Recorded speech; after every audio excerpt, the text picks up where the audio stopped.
This is one of the areas that we're focused on in Compliance Forward. One of the things that we're really dialed in on is developing the regulatory intelligence around how the agency is using artificial intelligence, specifically developing a deeper understanding of how this is working at the reviewer level.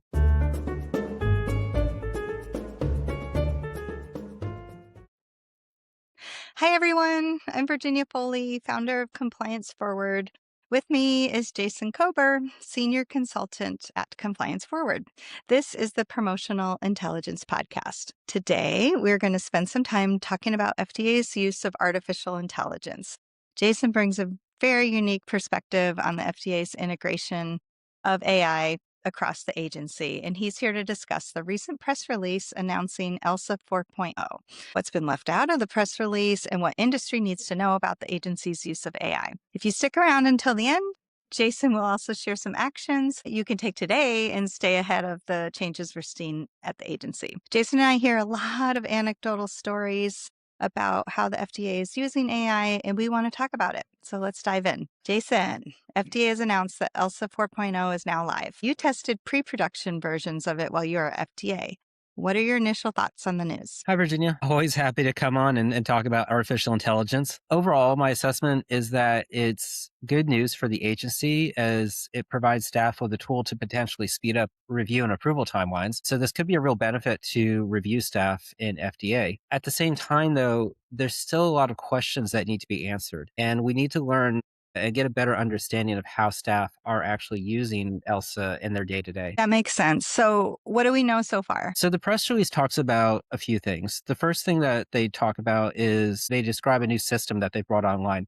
So they've consolidated over 40 applications and submission sources into a single system that they've named HALO. That's an acronym for Harmonized AI and Lifecycle Operations for Data. So it sounds to me like they've consolidated their structured data systems, the databases that process ECTD submissions, in conjunction with the regulatory document tracking that are also submitted to the agency. We don't exactly know if they've gone across centers or if this is just within CEDAR or the CBER, but it sounds like they consolidated a large number of systems from the press release. They've also stated that the agency has started to integrate Halo with ELSA for document discovery, and that's a new development that they've announced. Finally, they've listed several new features such as custom agents, data visualization, voice to text dictation, and document generation, among other functionalities. Hey, that's quite a list. That sounds like a lot of enhancements. Do you think this could speed up review timelines? Well, it certainly has the potential to do everything they say it does. These are well established functions from an AI standpoint, and they can help reduce the overall level of effort on the margins. True time and cost savings, though, are always dependent on how widespread adoption is across your organization. So the big question now is how frequently are staff using ELSA? And this is something that we don't have a good read on at this point. I bet. What else do we not know about ELSA 4.0? So the first thing that stood out to me was that the press release states that staff can query data and build workflows without manually uploading documents. And that's important. That confirms something we've heard anecdotally, but we had not confirmed officially, that previous versions of ELSA require users to manually upload documents for ingestion. Even with the new information shared by the agency, it still remains to be seen how agency staff are actually using this, though. So we have some insights, but we don't quite know what point in the review process reviewers are actually opening ELSA up and using it. More importantly, though, the press release states that ELSA is deployed to the Google Cloud platform, but it doesn't say what the underlying system is that ELSA is built on, specifically what large language model they're using. My understanding from when I was in the agency was that ELSA was originally built on Anthropic's Claude LLM, but the government is currently in an ongoing legal battle with Anthropic over the use of AI in DoD applications. The administration ordered all agencies to cease using Anthropic products in February. So moving a technology ecosystem to a new LLM is not an easy task. And if the FDA converted ELSA to another LLM in as little as a month's time, that would be a remarkable development. If that were the case, you would think that they would share that in the press release. I would think so. So do you think ELSA's still running on Claude? That's my current assessment, based on the functionality they've described in the press release. The functionality sounds like Claude Sonnet, which is one tier of their large language model. It could also be Claude Opus, but I'm not so sure that they're using Opus because Opus is a much more capable model.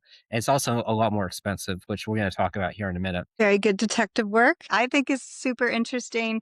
Can you share a little bit why it's important for all of us to know which LLM the agency is using to drive ELSA? Yeah. So when you work in the government, the burden is on the government to ensure that the playing field is level. Each LLM has its own unique characteristics, its own features, its own nuance in how it handles data and generates responses. So without knowing how agency staff are using the platform and which model is being used to drive generative outputs, it leaves industry guessing how best to optimize their submissions. Some companies may even have a competitive advantage over others simply because they format their submissions in a certain way. This can help influence and drive the way that the AI ingest data into the system. This is entirely arbitrary, and the onus is on the government to provide greater detail around how this system is configured and being used. The other thing is, I read an article for our blog on Compliance Forward a few weeks ago, and it talks about how marketers are using what's called generative engine optimization, or GEO, in conjunction with SEO to enable content discovery for generative AI summaries. That is, how do we get ad promo content into these summaries that you see when you do, say, a Google search. The article that I wrote focuses mostly on the ad promo perspectives, but the underlying concepts apply to regulatory submissions as well, especially as we talk about systems like an AI system like ELSA. But finally, we really need more information on system utilization. How is the agency leveling the playing field to ensure that adoption is homogeneous across the agency? And if adoption isn't uniform across the agency, how do they ensure fairness to industry? That's a lot to think about. And is there anything else the agency could share that would help us? There is. So the first thing that I think is important to understand is how did the agency test and verify the performance of ELSA? Specifically, what kind of benchmarks did they use? And what are they continuing to use to evaluate ELSA's model performance? Within the world of AI, benchmarking is one of the most critical tools to assess and evaluate model performance. The other thing that I'm really interested in understanding, and I think would be very important for industry to understand, is what does the monthly token utilization look like?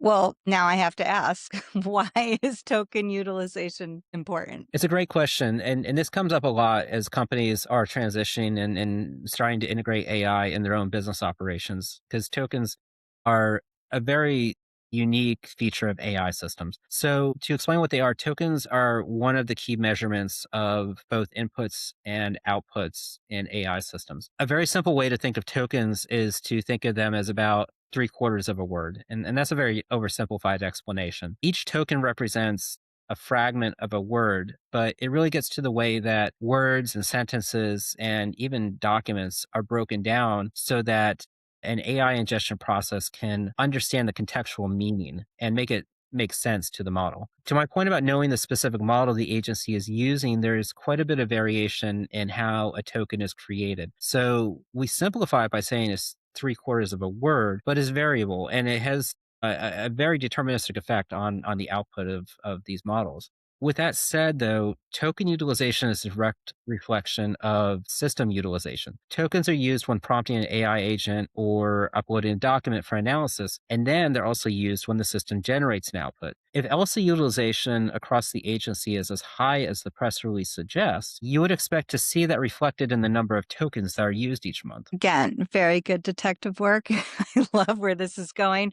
So, all of this costs something, right? So, what insights have you gleaned from the recent budget proposal? Yeah, so the best insight that we have right now does come from the budget proposal.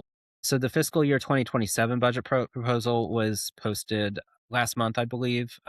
We're recording this in May of 2026. I believe it posted in April of 2026. Keep in mind that this budget is what the FDA and the administration are requesting from Congress, but what Congress may actually award and through the legislation could be different. When we look at the FY 2027 budget, though, there's a section titled Make America Healthy Again. And we see in that section that the agency has requested $57 million dollars for artificial intelligence. Now, they lumped it all into a single bucket, and budgeting that way makes it somewhat obscure and it doesn't make it clear how they're going to spend the money. But it is important and it does signify that this is a significant investment. So we're going to have to monitor this going forward. As we look at future budget requests, it'll give us a good indication of whether or not the agency has overestimated or underestimated their token burn. Love it. So, are there any actionable steps that we in industry can take right now? This is one of the areas that we're focused on in compliance forward. So one of the things that we're really dialed in on is developing the regulatory intelligence around how the agency is using artificial intelligence, specifically developing a deeper understanding of how this is working at the reviewer level. With that said, it's important as ever to establish and maintain communication with your reviewer contacts in the agency. I encourage industry to be direct with your reviewers, ask them questions, and try to get a better understanding of how both your reviewer and the broader review team are reviewing your application using ELSA. And you can ask questions to help understand, for example, what are the pressure points that the reviewer is mitigating by using ELSA? Ask questions about how ELSA works. If your reviewer is uploading a document for analysis, did that help them perform their work more efficiently? If it didn't, is there anything that you as a company can do with formatting your content? There might not be any kind of actual feedback from the reviewer, but it's important to ask those questions. The more that we understand about how reviewers are using the system, the more we can optimize our submissions. With that said, I want to emphasize it's a double-edged sword here, and we have to be careful that we don't jump to conclusions or make decisions without having all the information. Right now, I think we're focused on trying to gather as much information as possible, but I would recommend against making wholesale changes to document preparation based on the limited information that we have available. It's all very fair and good advice. So thank you. And I can attest that I've had some really good experiences communicating with OPDP throughout my career. So what's your experience been from the inside, from the agency? It's been really interesting. Sometimes we became aware of challenges that industry was facing that we weren't previously aware of simply because of the questions that they asked. So even if you ask questions of the agency or your reviewer, they might not be able to give you an answer in the moment. They might not be able to even give you an answer at all. But just know that within the agency, when you ask questions of your reviewer, it is beneficial to them. They start to understand what you're dealing with on a day to day basis. They start to understand the kind of challenges that you're facing, and it starts to really illuminate things from their perspective. It helps them understand what you are dealing with and kind of the challenges that you have. So, like I said, it might not seem like it is beneficial because a lot of times you ask a question, you don't get an answer. But behind the scenes, if we couldn't answer a question, we always took it back and we workshopped it. We tried to understand why are they asking this, and it was a really beneficial exchange. That's really confirming to hear. I always kind of thought that was the case, but thanks for confirming that. That's wonderful. So we're kind of at the end here, and I like to close with a few takeaways so people can kind of think about what we've talked and hopefully apply it in their work.